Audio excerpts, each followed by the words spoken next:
What do you do when protecting someone you love means betraying their trust forever? That's the question I faced when I discovered my 82-year-old mother was being abused by my own brother. The World Health Organization says 1 in 6 people over 60 experience abuse, but nobody talks about what happens when the abuser is family. Nobody talks about how making that phone call can feel like you're destroying the very person you're trying to save.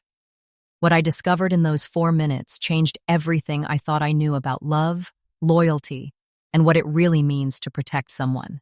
But before I made that call, I spent months telling myself I was wrong about what I was seeing. The first clear sign came during a Sunday visit when Mom seemed jumpy the moment Dave walked into the room. She'd been laughing at something I said, but when she heard his footsteps, her whole body tensed up. I told myself she was just tired.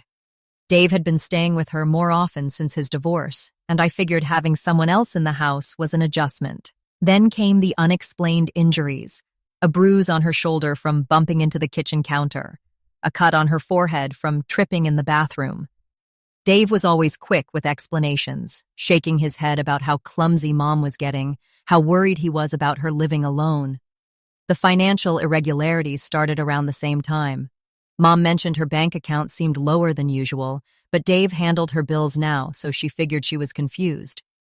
When I offered to help balance her checkbook, Dave said he had everything under control, showing me his notebook tracking her expenses and pointing out medical costs eating into her savings. For months, I made excuses for everything I witnessed. Mom had stopped calling as often, and when we talked, her voice sounded smaller somehow. She'd always chatted about her garden, her neighbors, what she watched on television, but those conversations got shorter and shorter. I noticed how she flinched when Dave raised his voice, how she apologized constantly for things that weren't her fault. She'd always been confident, someone who spoke her mind and stood up for herself. Watching her shrink into herself felt wrong, but I kept finding reasons to explain it away. She was getting older, more fragile, probably just grateful to have Dave taking care of things. Research shows that family members often rationalize abuse signs because confronting the reality feels too overwhelming. We make excuses because accepting the truth means admitting someone we love is capable of causing serious harm. The moment I couldn't ignore anymore came on a Tuesday afternoon in March. I'd stopped by to drop off groceries and found Mom sitting at the kitchen table, wearing long sleeves despite the warm weather. When she reached for her coffee cup, the sleeve rode up just enough for me to see dark, purple fingerprint bruises circling both her wrists. The marks were fresh, maybe a day or two old. They looked exactly like what you'd see if someone had grabbed her hard and held on. I felt something cold settle in my stomach. Mom saw me staring and quickly pulled her sleeves down. She mumbled something about catching her arms in the car door, but her eyes wouldn't meet mine. Dave wasn't home, and for the first time in months, I could see fear in her face. Not confusion or tiredness, but genuine fear. I spent the next few days watching Dave more carefully during my visits. The way he spoke to Mom barely contained irritation. How he controlled every conversation, answering for her even when I asked her direct questions. He'd moved into her house supposedly to help, but now I could see how he'd taken over completely. Mom had become a guest in her own home, walking on eggshells around her own son. The psychological weight of admitting what was happening felt enormous. Dave was my brother. We'd grown up in the same house, played together as children, supported each other through divorces and job losses, and all the normal struggles of adult life. Accepting that he was capable of hurting our elderly mother meant questioning everything I thought I knew about him. It meant acknowledging that the person I'd trusted with our mother's care was the very person she needed protection from. I found myself cataloging all the signs I'd dismissed. The way Mom had stopped talking about her daily activities, how she'd become vague and evasive when I asked about her week, the fact that she no longer seemed to have opinions about anything, just agreeing with whatever Dave said. Her appetite had decreased, and she'd lost weight over the past few months. She'd stopped wearing the jewelry Dad had given her, claiming she was afraid of losing it. Every time I'd accepted Dave's explanations, every time I'd chosen to believe the convenient lie instead of investigating further, I'd been enabling the abuse to continue. The night I finally accepted what was happening, I sat in my car outside Mom's house for 20 minutes, watching the windows. Dave's truck was in the driveway, and I could see shadows moving behind the curtains. I thought about Mom inside that house, probably preparing dinner while walking that careful line between being helpful and staying out of Dave's way. The woman who had raised me, protected me, sacrificed for me was now the one who needed protecting, and I'd been too afraid to see it. When I drove home that night, I knew I'd crossed a line I couldn't uncross.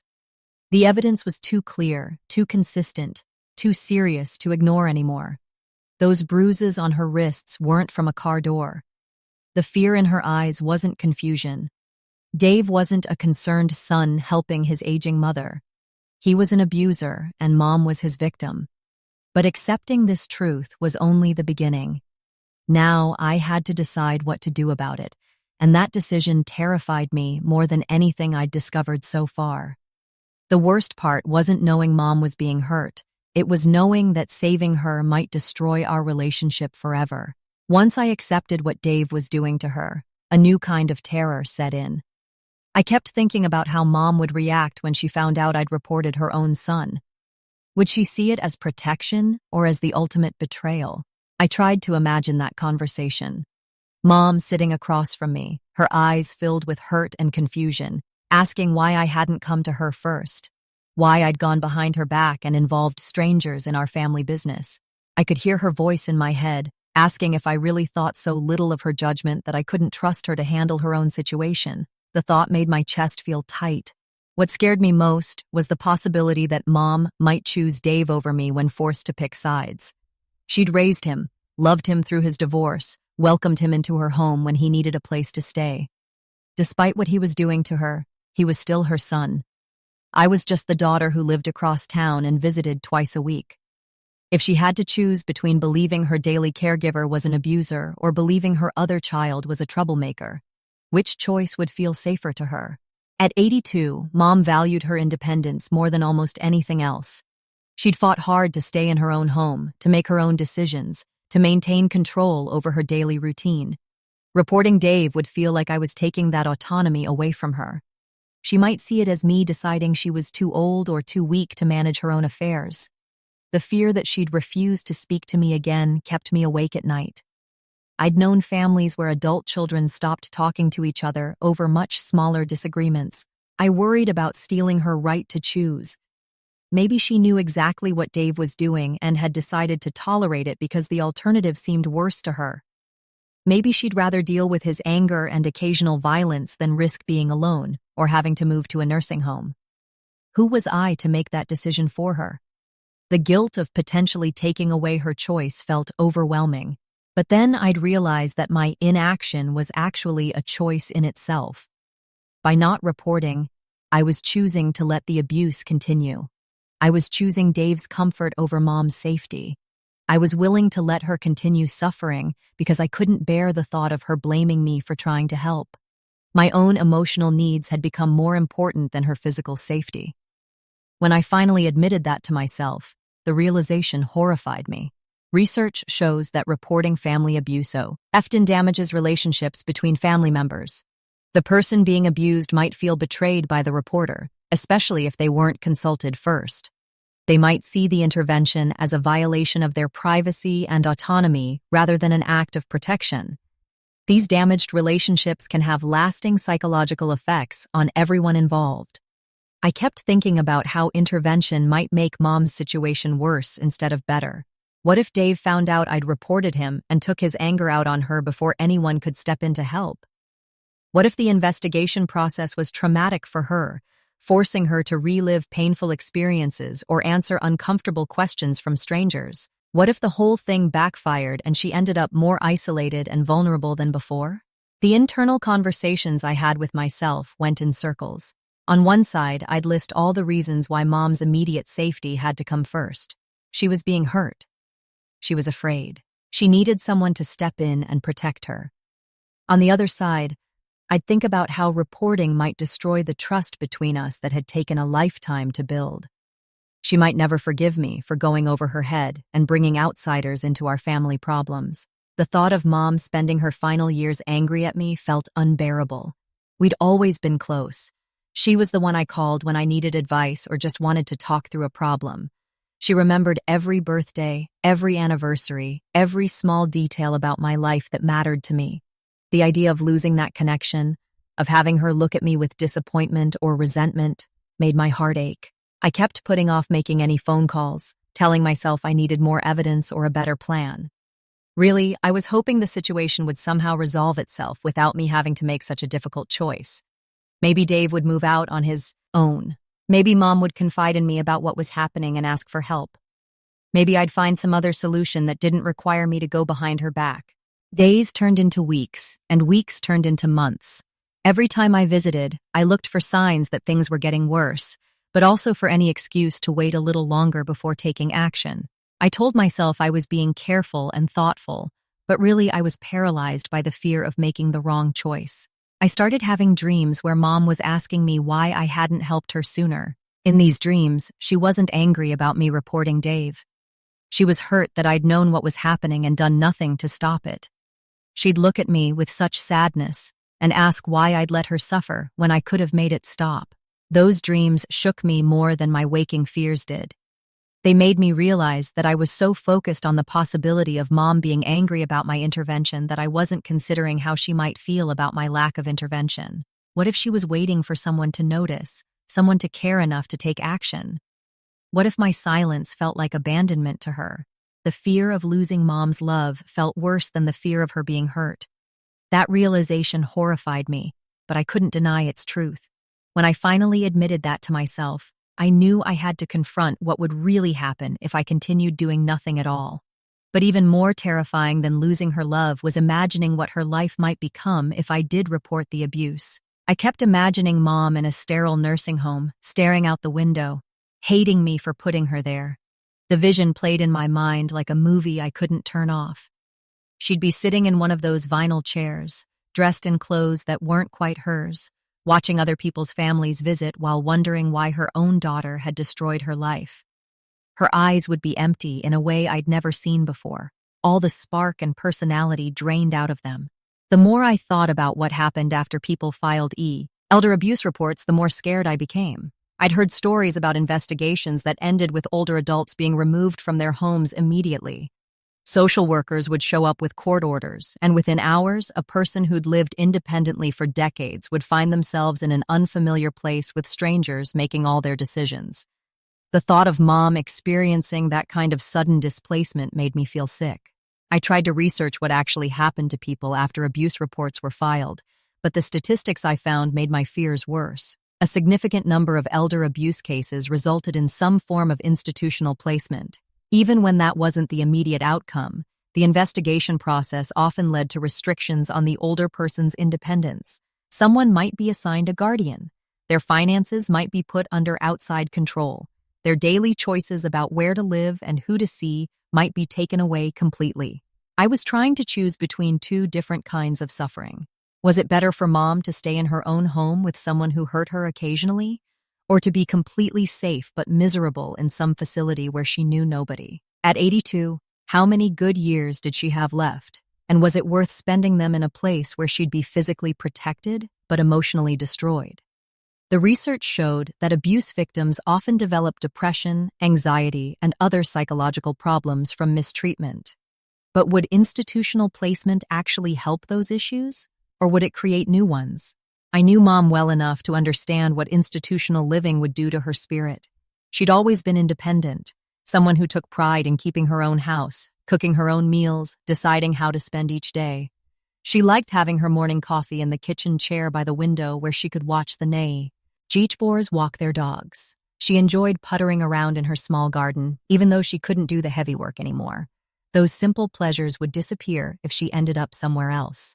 The worst-case scenarios played out in my head in vivid detail. I'd see Mom sitting through activities she didn't want to participate in, eating food she didn't like, following a schedule someone else had created for her. She'd probably lose weight from depression and stop caring about her appearance. The woman who'd always prided herself on being well-dressed and put together would become just another elderly resident shuffling through the hallways in a bathrobe.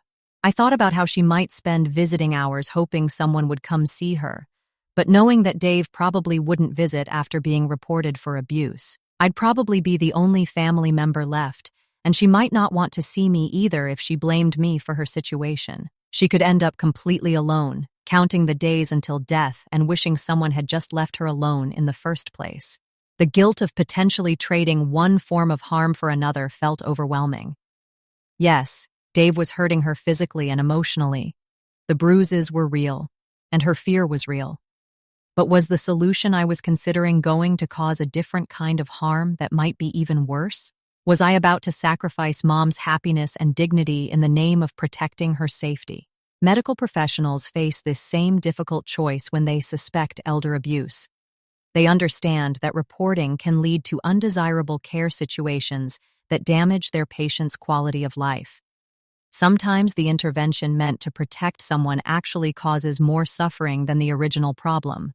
The people trying to help can end up feeling responsible for making an elderly person's final years worse instead of better. I'd lie in bed calculating the pros and cons like some kind of horrible math problem.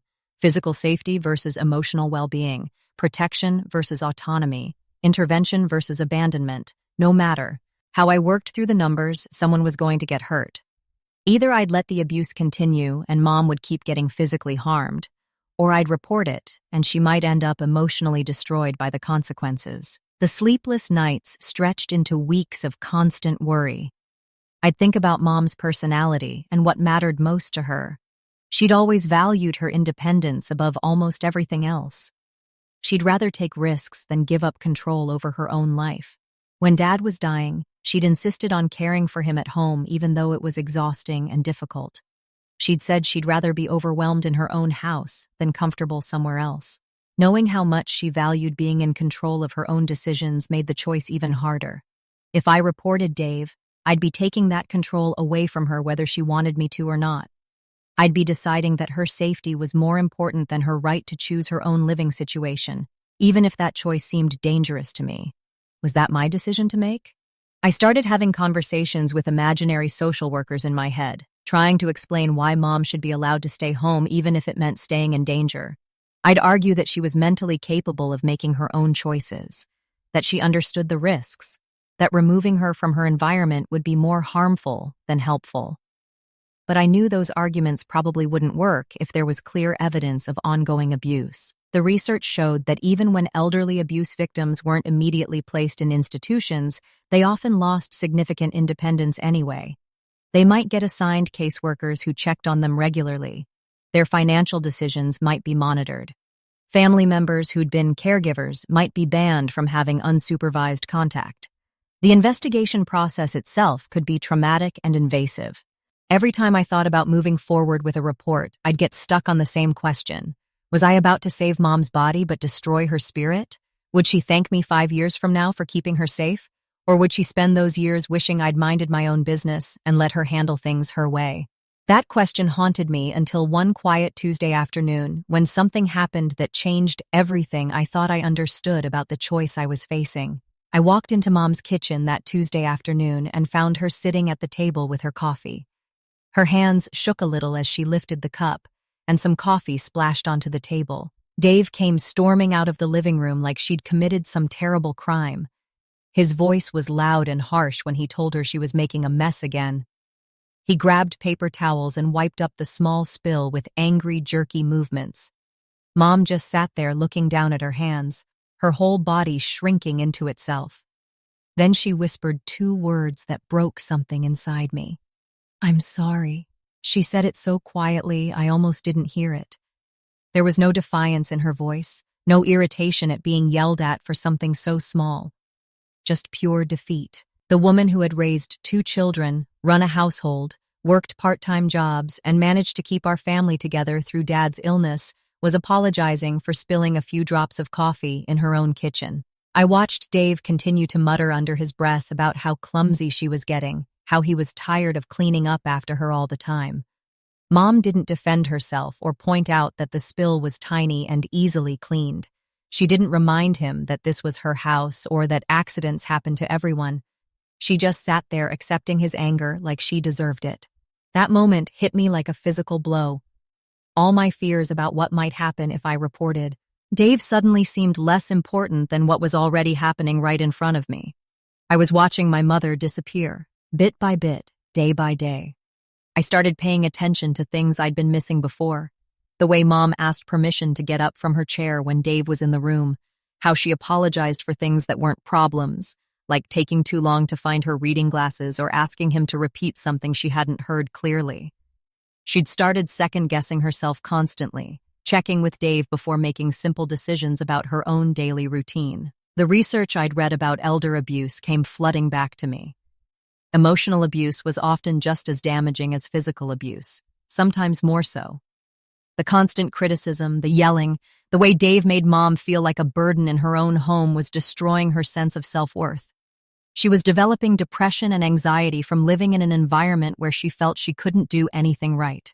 I realized I'd been so focused on my own fears about reporting that I'd stopped seeing what the abuse was already doing to her. While I worried about potentially damaging our relationship, he was systematically breaking down her confidence and self-respect every single day. The psychological impact became clear to me in a way it hadn't before. She wasn't just getting bruises that would heal. Her entire personality was changing. The strong, independent woman I'd known my whole life was being replaced by someone who was afraid to speak up, afraid to make mistakes, afraid to exist without constantly apologizing. I thought about all the times over the past few months when I'd seen signs of this emotional destruction, but hadn't recognized them for what they were. Mom had stopped expressing opinions about things she used to care about. She'd given up activities she enjoyed because Dave complained about him. She'd started dressing differently, talking differently, even walking differently, like she was trying to take up less space in the world. Watching her that afternoon, I understood something I'd been avoiding. My inaction wasn't protecting anyone.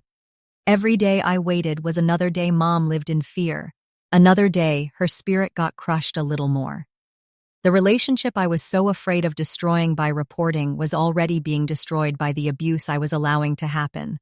I tried to imagine what Mom had been like before Dave moved in with her.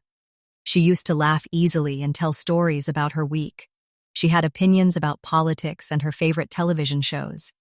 She used to call me just to chat, not because she needed something or because there was a crisis. That version of my mother was already disappearing because I was too scared to act. I'd been so worried about hypothetical future harm that I'd ignored the very real present harm. Mom was suffering right now, today, in ways that were damaging her mentally and emotionally. The nursing home scenario I'd been so afraid of was just one possible future, but the abuse was happening with certainty in the present. I realized that real love sometimes requires making choices that feel impossible. It means putting the other person's well-being ahead of your own comfort, even when that choice might have consequences you don't want to face. I'd been prioritizing my own emotional protection over her physical and psychological well-being. Standing in that kitchen, watching Mom apologize for existing, I understood that I'd already made a choice. By doing nothing, I'd chosen to let Dave continue hurting her. I'd chosen his comfort over her safety. Mom was disappearing right in front of me, and my silence was helping that process along. The relationship I was trying to preserve by staying quiet was already being damaged beyond repair by the abuse I was allowing to continue. What made me finally overcome my fear wasn't some sudden burst of courage. It was realizing that watching her suffer was destroying her anyway. When I left her house that day, I knew exactly what I had to do. The phone number I'd been avoiding for months was still tucked in my wallet where I'd kept it, waiting for the moment I'd finally find the strength to use it. I sat in my car outside the grocery store that Wednesday evening, staring at my phone. My hands shook so hard I could barely dial the Adult Protective Services number I'd written down weeks ago. The piece of paper had been folded and unfolded so many times the creases were starting to tear. I'd taken it out dozens of times without ever having the courage to actually make the call. The physical sensation of dialing felt surreal. My heart was beating so fast I could hear it in my ears. My palms were sweaty and I had to wipe them on my jeans twice before I could hold the phone steady enough to press the numbers. I kept thinking about how once I made this call there would be no taking it back. Whatever happened next would be set in motion by this one conversation. Part of me hoped nobody would answer. I could hang up and tell myself I'd tried, then maybe work up the courage to call again another day. But the phone rang only twice before a woman's voice came on the line. She sounded professional but kind when she said, "Adult Protective Services, this is Linda." I opened my mouth to speak and found I couldn't get any words out. Linda waited patiently for a few seconds, then asked if I was calling to make a report. Something about the way she said it made me realize she'd probably gotten calls like this before, from people who were scared and didn't know how to start. That gave me enough courage to finally find my voice. I told her I needed to report suspected elder abuse of my mother. The words felt strange coming out of my mouth, like I was talking about someone else's family instead of my own. Linda asked for some basic information first: Mom's name, age, address, and who I suspected was causing the harm. When I said it was my brother, her tone didn't change at all. She just continued asking questions in the same calm, matter-of-fact way. Describing what I'd witnessed felt both terrifying and relieving at the same time. I told her about the dark purple fingerprint bruises on Mom's wrists, how she'd become withdrawn and apologetic, constantly asking permission for simple things in her own home. I mentioned the financial irregularities I'd noticed and how Dave controlled every aspect of her daily life. Linda listened without interrupting, occasionally asking follow-up questions to get clearer details about specific incidents and timeframes. The relief of finally speaking the truth out loud to someone who could actually help was overwhelming. For months, these concerns had been trapped inside my head, growing larger and more frightening with each passing day. Now I was sharing them with a trained professional who dealt with these situations regularly. She didn't sound shocked or surprised by anything I told her. She just took notes and asked practical questions about what I'd observed. Linda explained that Adult Protective Services handled reports like mine all the time. She told me that every state had programs designed specifically to investigate allegations of elder abuse and neglect. Her job was to gather information from people who suspected abuse was happening and then determine what steps needed to be taken to keep the vulnerable person safe. When I asked what would happen next, she walked me through the process step by step. An investigator would be assigned to Mom's case within 24 hours. That person would contact Mom directly to schedule a time to speak with her, usually at her home where she'd feel most comfortable. The investigator's job would be to assess whether abuse was actually occurring, and if so, what kind of help and protection Mom needed. What surprised me most was when Linda explained that investigation didn't automatically mean removal from the home. She said the goal was always to find the least restrictive solution that would keep the person safe. Sometimes that meant connecting the elder to support services, setting up regular check-ins, or helping them access resources they didn't know were available. Removal from the home only happened when there was immediate danger that couldn't be addressed in other ways. Linda told me that my report could lead to Mom getting help she might not even know she needed. There were programs that could provide meal delivery, transportation to medical appointments, help with housekeeping, and even counseling services for people dealing with family conflict. The investigator would assess not just whether abuse was happening, but what kind of support Mom needed to live as independently as possible while staying safe. I felt a mixture of emotions I couldn't quite sort out. Relief that I'd finally taken action and that help was on the way. Terror about what would happen when Mom found out I'd made this call. Guilt about going behind her back instead of talking to her first. Hope that maybe this wouldn't destroy our relationship after all. Linda seemed to understand the emotional conflict I was experiencing. She told me that most people who called felt exactly the way I was feeling. She said family members often struggled with guilt about reporting, but that my willingness to speak up showed how much I cared about Mom's well-being. She reminded me that abuse rarely stops on its own, and that early intervention usually led to better outcomes for everyone involved.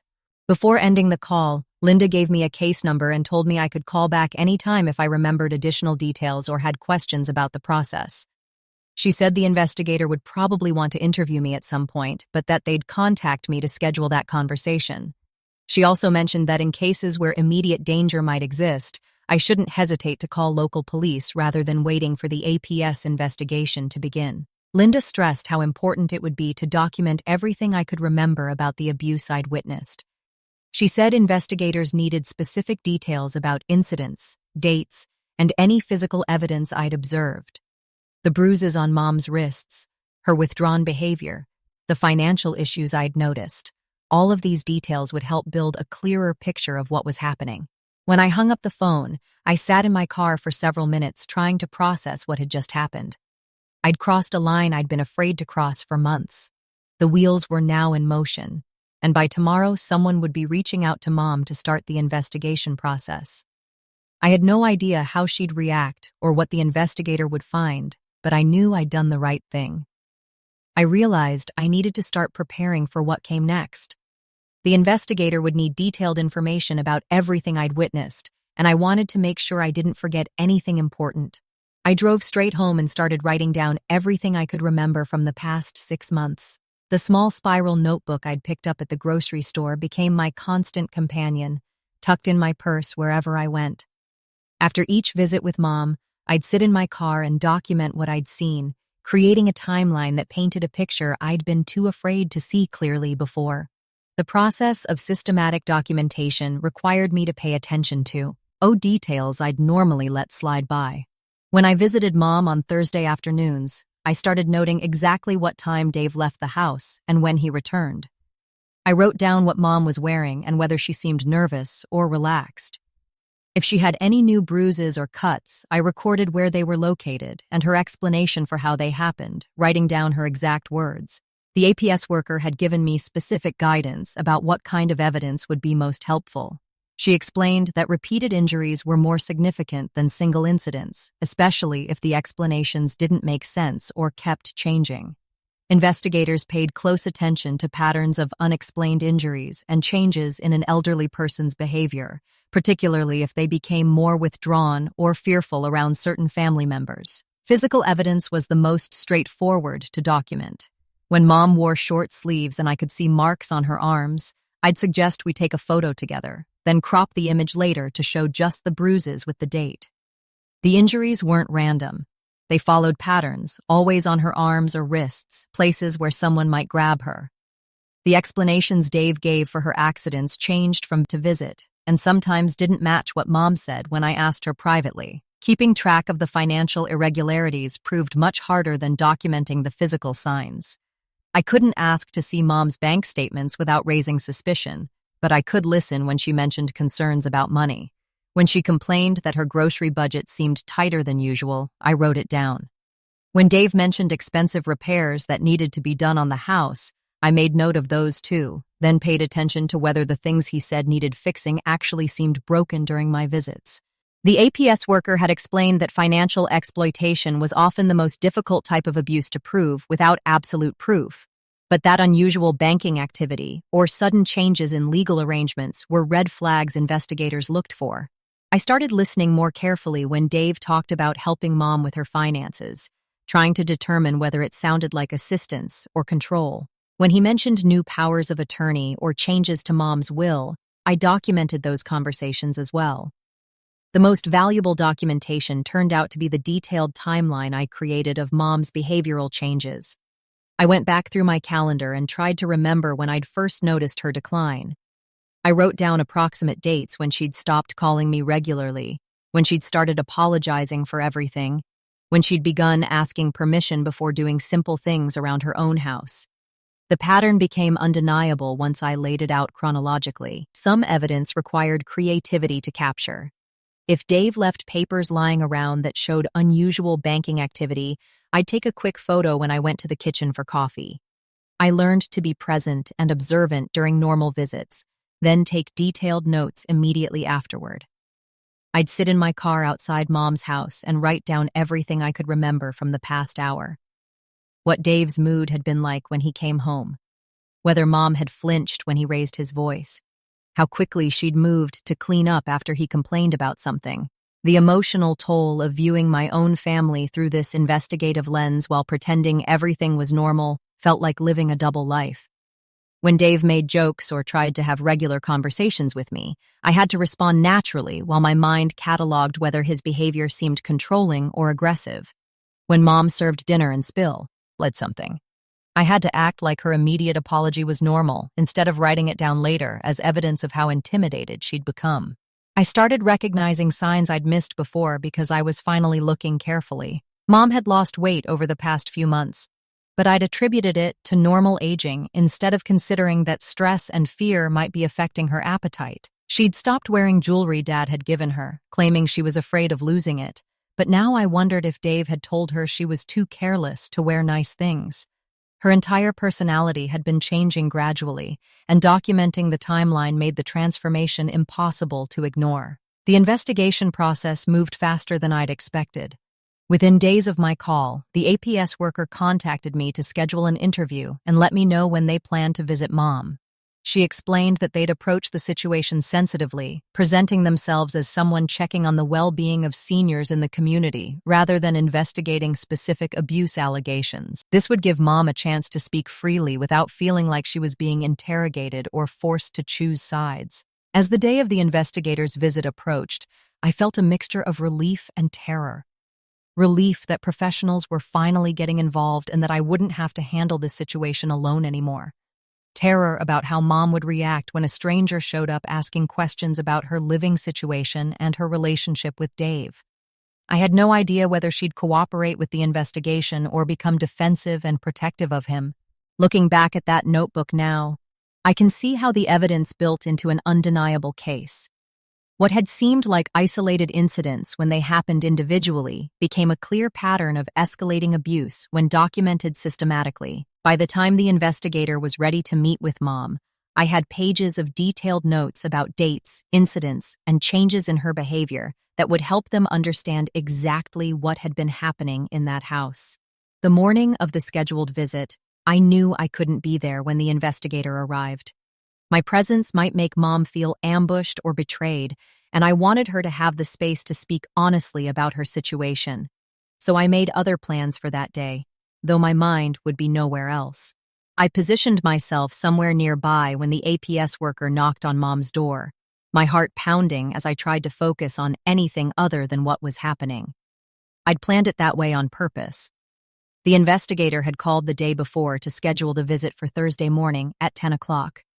I knew Dave would be at work, and I thought it would be better if I wasn't there when she arrived. Mom might feel more comfortable speaking freely without me sitting right there listening to everything she said. I tried to act normal while running errands I didn't really need to do. I kept checking my phone every few minutes to see what time it was. I kept wondering what was happening at Mom's house. Was she answering the investigator's questions? Was she confused about why someone was there asking about her safety? Was she protecting Dave by denying that anything was wrong? The anxiety of not knowing what was happening felt worse than I'd expected. I'd imagined I'd feel relieved once professionals got involved, but instead I felt more worried than ever. What if Mom refused to talk to the investigator? What if she got angry and told the woman to leave? What if she felt so violated by the intrusion that she called me afterward and told me she never wanted to see me again? I tried to focus on practical tasks, but my mind kept drifting back to the conversation happening at Mom's house.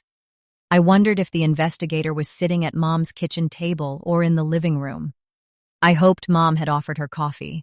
That would be like her, even in an uncomfortable situation. She'd always been the type of person who tried to make visitors feel welcome. The investigator had told me her name was Sarah when she'd called to schedule the visit. She'd sounded professional but kind on the phone, and she'd explained that her approach would be gentle and respectful. She said she understood that elderly people often felt frightened or confused when APS contacted them, especially if they didn't understand why someone was concerned about their well-being. Sarah had explained that trained investigators knew how to approach elder abuse cases sensitively. They understood that the person being investigated might feel embarrassed or ashamed about their situation. They might be afraid of getting someone they loved in trouble, even if that person was hurting them. The investigator's job was to create an environment where the elderly person felt safe enough to tell the truth about what was happening in their daily life. She would start with general questions about Mom's daily routine and how she felt about living with Dave, then gradually move into more specific questions about whether anyone had ever hurt her or made her feel afraid. I knew Mom would be confused about why someone was asking these kinds of questions. She'd probably wonder who had called APS and why they thought she needed help. She might feel like the visit was an invasion of her privacy or a suggestion that she couldn't take care of herself anymore. At 82, she was still sharp mentally and physically capable of living independently. The idea that someone thought she was vulnerable would probably hurt her feelings. My phone finally rang at 11:15. It was Sarah calling to let me know the initial interview was complete. She said Mom had been cooperative and polite, though understandably surprised by the visit. She'd answered questions about her living situation, her relationship with Dave, and her general health and well-being. Sarah said she'd been able to gather the information she needed to move forward with the investigation. What surprised me most was when Sarah told me that Mom had seemed relieved to have someone to talk to. She said Mom had been hesitant at first, asking several times why someone thought she needed help. But once Sarah explained that APS gets calls from people who care about elderly family members and just want to make sure they're safe, Mom had relaxed a little. Sarah explained that she'd approached the conversation carefully, following the gentle process she'd described to me earlier. She'd asked about Mom's health, her social connections, and whether she felt comfortable in her own home.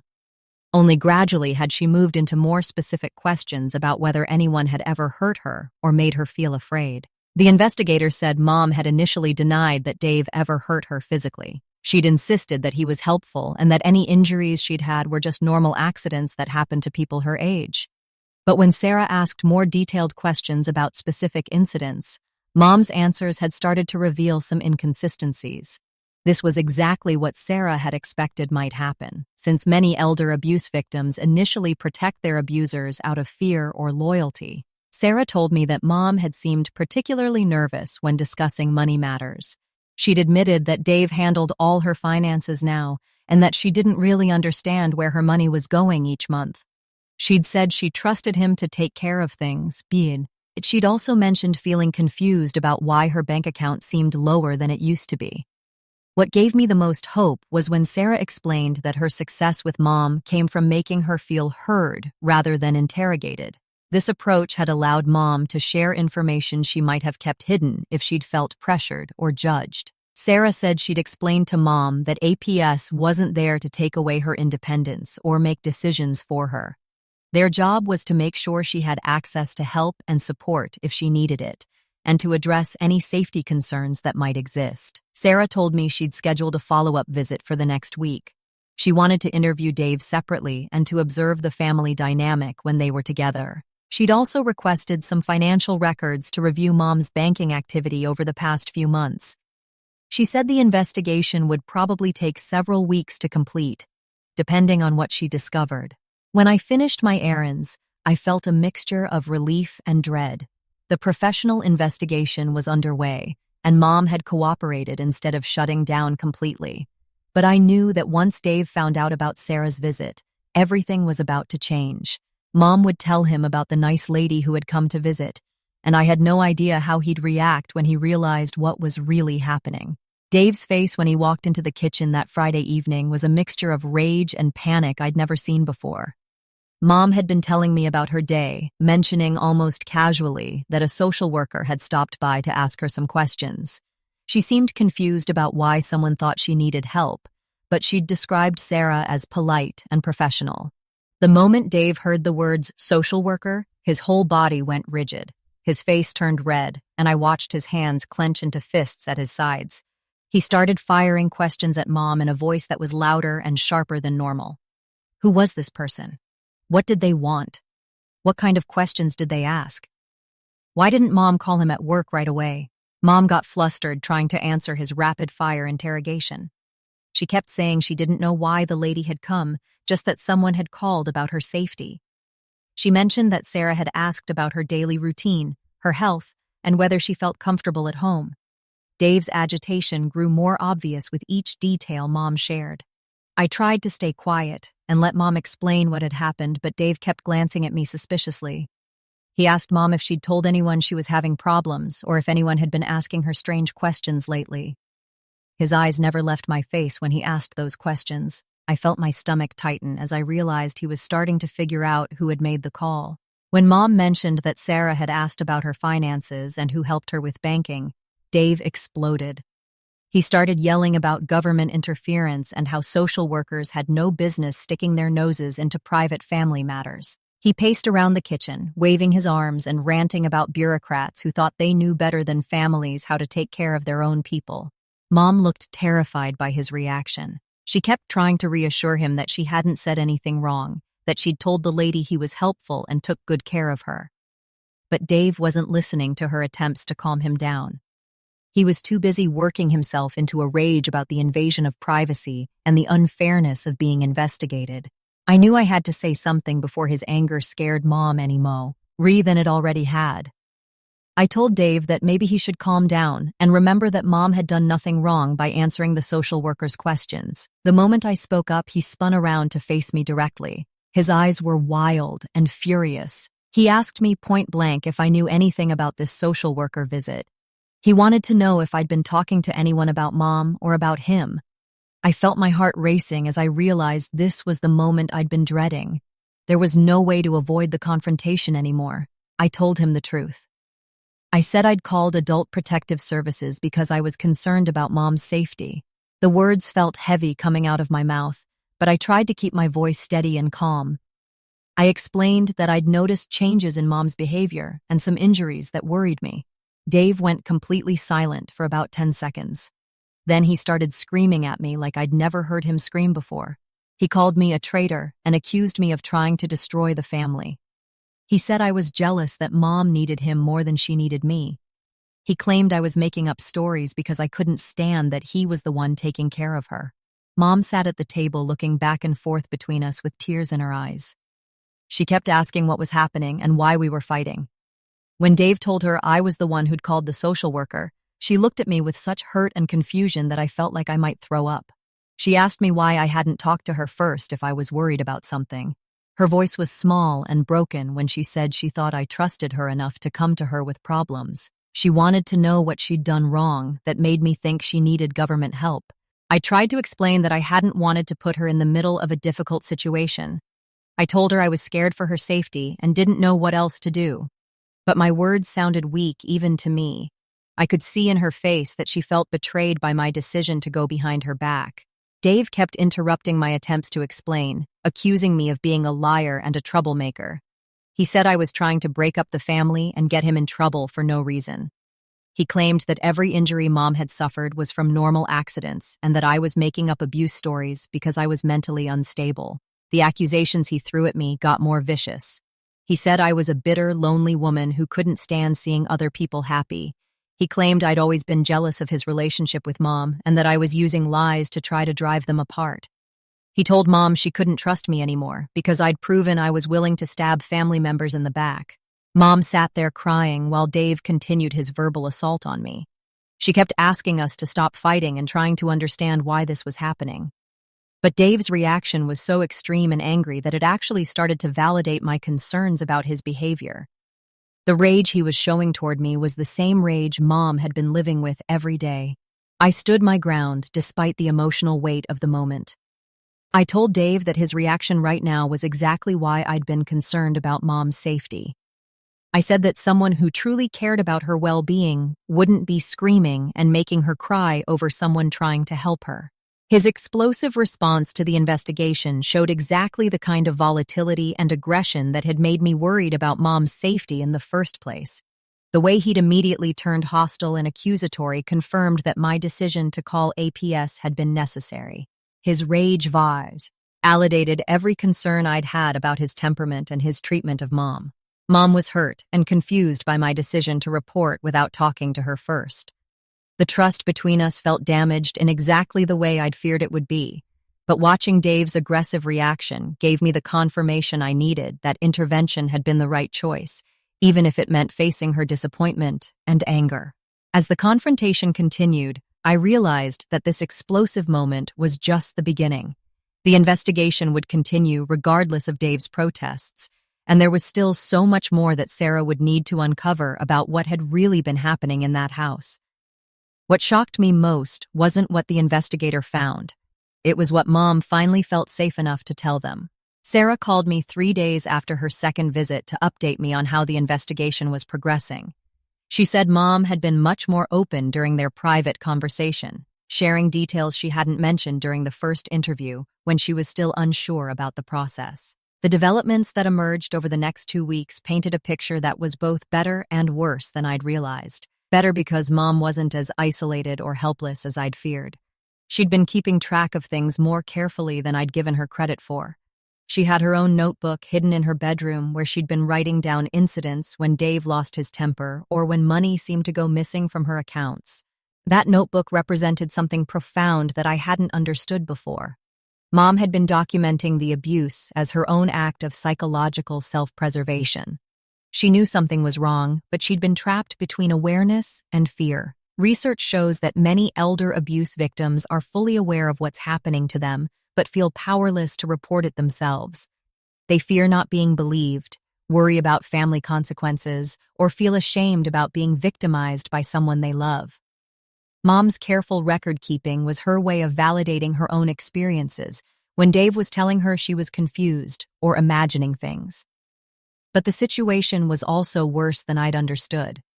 Mom had been experiencing verbal abuse and intimidation that went far beyond what I'd witnessed during my visits. Dave had been threatening her regularly, telling her that if she complained to anyone about his behavior, he'd move out and leave her to fend for herself. He'd convinced her that no one else would be willing to help an old woman who was becoming more trouble than she was worth. Sarah told me that once Mom felt protected and supported by having an official advocate, she'd started sharing incidents she'd been too scared or embarrassed to mention before. She described times when Dave had shaken her by the shoulders when he was angry. She talked about how he'd started going through her mail and hiding important documents from her. She mentioned that he'd been using her credit cards for his own purchases without asking permission. The financial abuse was more extensive than either of us had realized. When Sarah reviewed Mom's bank statements, she found that Dave had been withdrawing cash from Mom's accounts regularly, sometimes several $100s at a time. He'd been writing checks to himself for supposed household expenses that were far higher than what those expenses would have cost. He'd even opened a new credit card in Mom's name without her knowledge. Mom had known something was wrong with her finances, but Dave had convinced her that she was just confused about money because of her age. He'd told her that managing finances was too complicated for her now, and that she should be grateful he was willing to handle such a burden. When she'd questioned expenses that seemed too high, he'd gotten angry and accused her of not trusting him after everything he was doing to help her. This manipulation tactic is common among abusers who exploit real or perceived cognitive changes to maintain control over their victims. Sarah had documented a clear pattern of financial exploitation, emotional abuse, and occasional physical intimidation. She'd also found evidence that Dave had been isolating Mom from her other social connections, discouraging visits from neighbors and making excuses when her friends called. What gave me the most relief was learning that my concerns had been justified and that action was necessary. Sarah told me that Mom was definitely being abused and that the situation would have continued to get worse without intervention. She said my decision to call APS had probably prevented more serious harm from occurring. The specific services and supports that were put in place for Mom's protection went beyond what I'd expected. A caseworker would visit Mom twice a week to check on her safety and well-being. Mom would be connected with a senior center that provided meals and social activities, giving her a chance to interact with people outside her home and reducing the social isolation that had made her more vulnerable to abuse. Sarah arranged for Mom to get a new bank account that Dave wouldn't have access to. Her Social Security and pension payments would be deposited directly into this account, and Mom would get help learning how to manage her own finances again. The caseworker would also help Mom understand her rights and options if she ever felt unsafe or threatened in the future. Dave was required to attend counseling sessions focused on anger management and appropriate caregiving behaviors. If he wanted to continue living in Mom's house, he had to agree to regular check-ins with APS and to follow specific guidelines about respecting Mom's independence and financial autonomy. He was also banned from handling any of Mom's financial matters without written permission and oversight. The investigation revealed that Mom had been keeping secrets not just from me, but from everyone in her life. She'd been putting on a brave face during my visits, hiding the worst of Dave's behavior because she was ashamed and afraid.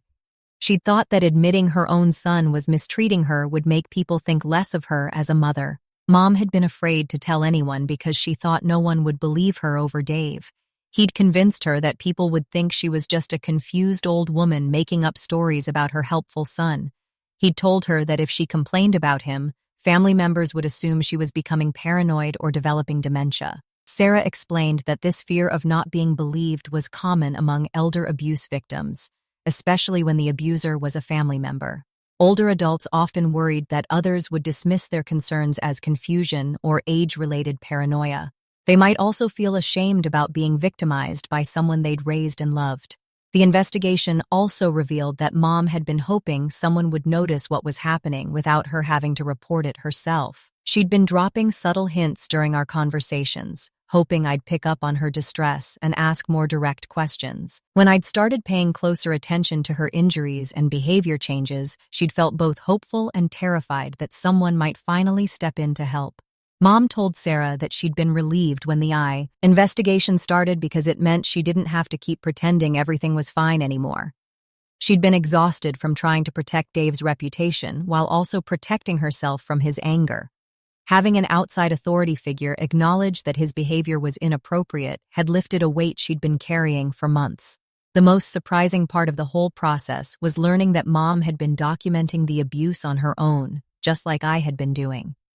When Sarah saw Mom's notebook, she said it provided crucial documentation that supported everything Mom had told her during their interviews. Mom was stronger and more aware than I'd given her credit for, but she'd needed someone else to take the first step toward getting help. As the weeks passed and the new safety measures took effect, I watched Mom begin to change in ways I hadn't expected. The transformation would take time, but for the first time in months, I could see glimpses of the confident woman she used to be. 6 months later, Mom thanked me for the first time, and I finally understood the difference between keeping peace and keeping someone safe. We were sitting in her kitchen on a Tuesday afternoon, the same place where I'd first seen those bruises on her wrists. She was making tea, moving around her own kitchen with a confidence I hadn't seen in over a year. Her hands were steady as she poured the hot water, and she was humming a song I remembered from my childhood. She looked at me across the table and said she was grateful I'd made that phone call. Her voice was quiet but firm when she told me she'd been hoping someone would help her but hadn't known how to ask for it herself. She said she'd been scared that people would think she was just complaining about her son or making up stories because she was getting old. The experience had changed everything I thought I understood about family loyalty and protection. I'd always believed that keeping family problems private was the right thing to do. I'd thought that real love meant protecting people's feelings and avoiding conflicts that might hurt relationships. I'd been wrong about what protection actually means. Processing the complex emotions and relationship changes that followed took months of working through guilt, relief, anger, and sadness all at the same time. Some days I felt proud of myself for taking action when Mom needed help. Other days I felt terrible about the way our family had been torn apart by the investigation and its aftermath. I had to learn that both feelings could be true at the same time. Mom's perspective had evolved gradually once she felt safe and had support services in place. At first, she'd been hurt and confused about why I'd gone behind her back instead of talking to her directly. She'd felt like I didn't trust her to handle her own problems. But as the weeks passed and she started working with her caseworker, she began to understand why I'd felt like I had no other choice. The support services gave Mom tools she hadn't known existed, and more importantly, they empowered her to reclaim control over her own life. Her caseworker helped her practice saying no when people asked her to do things she didn't want to do. She learned about financial protections that could keep her money safe from people who might try to take advantage of her. She discovered that there were other families dealing with similar problems and that she wasn't alone or unusual in what she'd experienced. The caseworker focused on helping Mom understand her rights and building her confidence to set boundaries, moving her away from feeling like a victim toward feeling like someone who could protect herself. Mom started attending activities at the senior center twice a week. She made new friends who didn't know anything about what had happened with Dave, which gave her a fresh start socially. She began talking about things she wanted to do instead of just focusing on problems she needed to solve. I could see her personality coming back as she spent time away from the constant stress of living with someone who made her feel afraid. The new boundaries and safety measures that were established for ongoing protection included regular check-ins with APS and clear rules about mom's financial independence. Dave wasn't allowed to access any of her accounts or credit cards without written permission that had to be approved by her caseworker. If he wanted to continue living in her house, he had to follow specific guidelines about respecting her space and autonomy. Mom got a new bank account that only she could access. Her Social Security and pension payments went directly there, and she learned how to manage her own money again. She practiced writing checks and balancing her account with help from a financial counselor. She told me it felt good to be in control of her own spending for the first time in months. The family dynamic shifted in ways I hadn't expected. Dave eventually moved out of Mom's house and into an apartment across town. He attended the counseling sessions that were required as part of his agreement with APS, though I don't think he ever really accepted that his behavior had been abusive. He still called Mom regularly and visited on weekends, but now those interactions were supervised and limited. The intervention had achieved its goal of ensuring Mom's safety and dignity, even though it meant our family unit was redefined rather than restored. My relationship with Dave remained strained and probably always would be. He blamed me for destroying the family and never forgave me for involving outsiders in what he considered private business. I tried to maintain some connection with him for Mom's sake, but I couldn't pretend that things between us would ever go back to normal. This reality was difficult to accept, but it reinforced that some consequences of abuse are permanent, and family conflict often results in enduring changes to relationships. Mom learned to set boundaries with Dave that she'd never established before. She practiced telling him when his tone of voice made her uncomfortable. She started saying no when he asked her to do things she didn't want to do. She stopped apologizing for normal mistakes or accidents that happened around the house. Watching her reclaim her voice and her space showed me how much strength she'd always had, even when she'd felt powerless. Some relationships could be rebuilt, while others couldn't be salvaged at all. Mom and I grew closer than we'd been in years. She started calling me more often, sharing her thoughts about daily activities and asking for my opinion on decisions she was making. We talked about things that mattered to her instead of just surface-level pleasantries. I realized that my definition of family loyalty had been backwards. Real loyalty meant protecting Mom from harm, even when that harm came from another family member. It meant putting her safety ahead of my own comfort and convenience.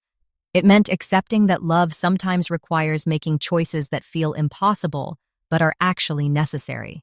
Mom told me that living in fear had been worse than dealing with the embarrassment of having an investigation. She said she'd rather have her private business examined by strangers than continue being afraid in her own home.